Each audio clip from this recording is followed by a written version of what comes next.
I've started working on the miniature country house from season 6 of I Love Lucy. This is what I started with, and this is roughly where I am so far.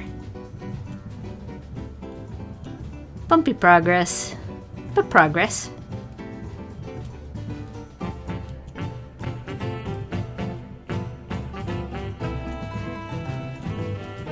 I'm using this base dollhouse.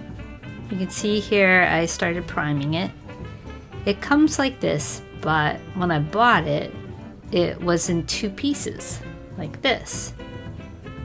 And when I saw the corner window, let's see here in a second, the corner window there, it reminded me of Lucy's house.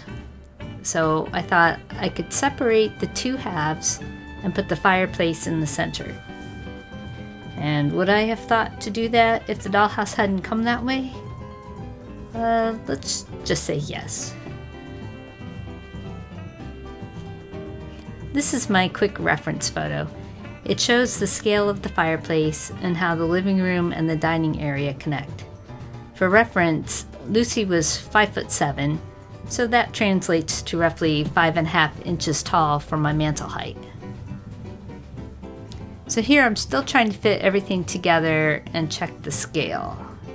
And speaking of scale, I've also had to work on the fabric for the upholstery and curtains. And there are a few color or colorized photos of the set.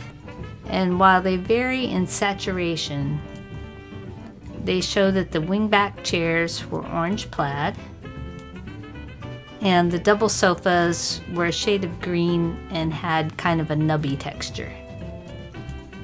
So I was lucky enough to find upholstery fabric here at Hobby Lobby, but the curtain fabric was a challenge. So I took a screenshot of it and I zoomed the pattern, and then I used Grok AI to add color and make it less blurry, and then turn it into a 1950s looking fabric. And then I printed it, and I know there are better ways to do this, but this is my impatient way. Coat it with Mod Podge,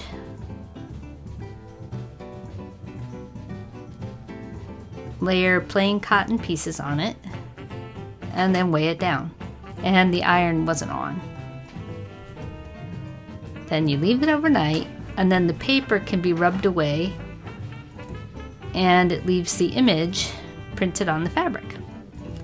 So I wasn't really happy with the color. I think it's a little dull.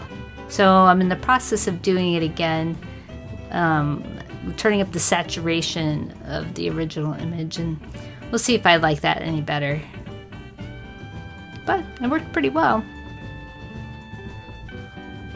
Meanwhile, I found a plastic sofa, and then I carved its twin out of floral foam.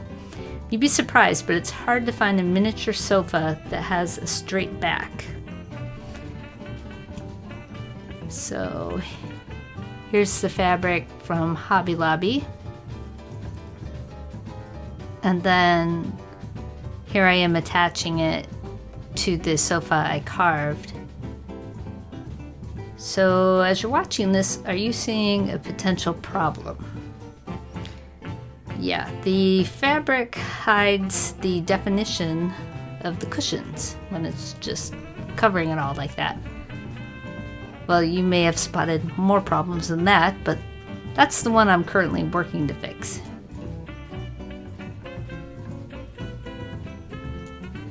And then, speaking of problems, I started to make the stairs, and I tucked the closet under them, as you would, but then I remembered that the stair landing projects out over the closet on the show.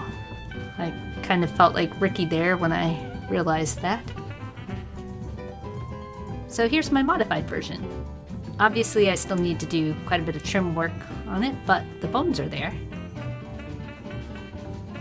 Oh, here I'm showing you a close-up of the door under the overhang there. and it opens. I'll show you that next time. And I'll have to remember to finish the ends of the stairs like that. And funny, but later in the season, there's a heat register in the wall behind where Vicki is standing. Just suddenly shows up. And then I'll start hunting for the piano and the accessories. But there's a miniature show coming up, and I can look for the chairs and a grandfather clock. It was so big, and they matched the two chairs and everything. And I bought this because I like the little railings, and it spins. You can get things from all sides. And the rug, did you notice the rug? $3,000! Well, it's getting there. So thanks for watching, and stay tuned for more antics as we make Lucy's mini country house.